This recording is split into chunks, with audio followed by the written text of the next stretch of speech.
Train up a child in the way he should go, and when he is old, he will not depart from it. There are some investments in life that don't pay off overnight. Planting a tree is one of them. You don't put a seedling in the ground on Saturday and expect to be sitting in its shade on Sunday. It takes time, patience, and consistency. Raising children is much the same way. That's what Solomon is getting at in this proverb. Train up a child in the way he should go. I think it's worth noticing the word train. He doesn't say entertain a child or simply keep a child busy, or let a child figure out everything on their own. Training takes intention. It means teaching, correcting, encouraging, repeating the same lessons over and over again until they gradually become part of who that child is. Anyone who's ever tried to teach a young person anything knows this isn't always easy. Sometimes it feels like you're saying the same thing for the 100th time. And maybe you are. But that's often how learning works, little by little, day by day. The small moments matter more than we usually realize. A conversation around the dinner table, reading scripture together, showing kindness when no one is watching, admitting when you've made a mistake, and then asking for forgiveness and keeping your word. Children notice far more than we sometimes think. They're learning not only from what we say, but from how we live. That's one reason this verse begins with the responsibility of the parent or caregiver. Training is about more than information. It's about example.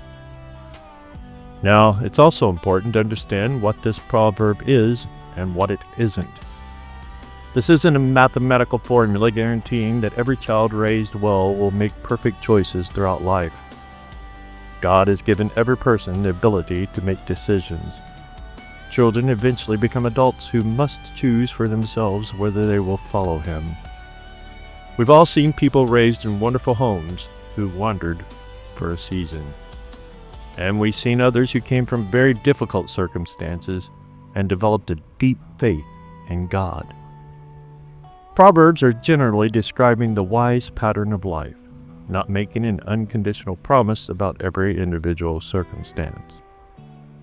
What Solomon is saying is that the instruction and direction we give children matters. It leaves an imprint.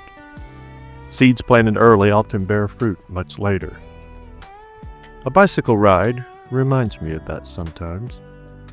When teaching a child to ride, nobody expects perfection on the first afternoon. There are wobbles, a few scraped knees, moments of uncertainty, maybe even a little frustration. But with patient guidance, encouragement, and practice, something begins to happen. The child develops balance. Eventually, they're riding on their own.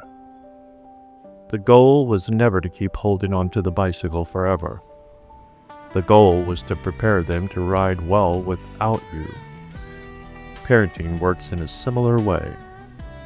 We're not simply trying to get children through today. We're helping prepare them for the years ahead. And that can feel overwhelming at times. None of us gets it right every single day. Every parent has moments they wish they could do over. Every grandparent probably has advice they'd give their younger self. The good news is that God is gracious. He works through imperfect people raising imperfect children, and His faithfulness is greater than our shortcomings. As you reflect on this verse today, maybe think about the people who invested in your life.